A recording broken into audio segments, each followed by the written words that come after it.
ইস্তাহাৰ আজি মই মুকলি কৰি দিলোঁ।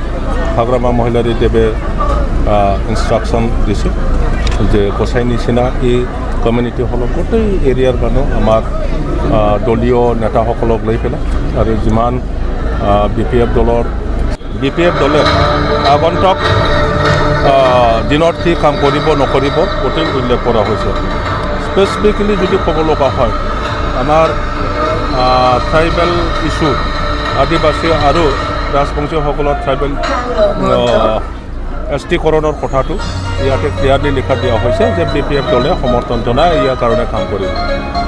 তাৰ বাহিৰেও প্ৰত্যেক জাতীয় সমস্যা সমাধানৰ কাৰণে আমি ইয়াত গোটেইটো ক্লিয়াৰলি মেনশ্যন কৰি দিয়া হৈছে।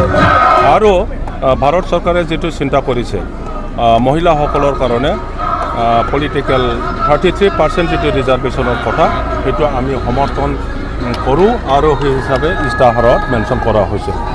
মহিলাসকলৰ কাৰণে যিটো উন্নয়নৰ কথা এম্পাৱাৰমেণ্টৰ কথা সেইটো ভালকৈ কোৱা হৈছে।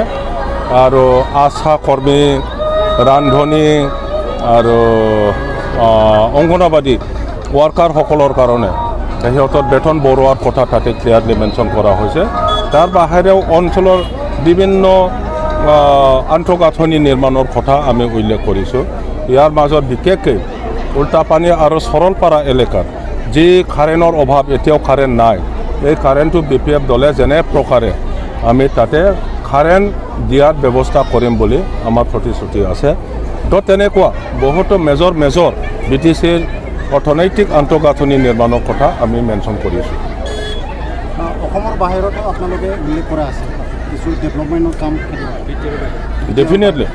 ডেফিনেটলি যেনেবা বাইহাটা চাৰিআলিৰ পৰা তেজপুৰ যোৱা ৰাস্তা সেইটো 4 লেন কৰিব লাগে বুলি আমি দাবী জনাইছোঁ। আৰু তেনেকুৱা মেজৰ কামৰ কাৰণে বি পি এফে মাত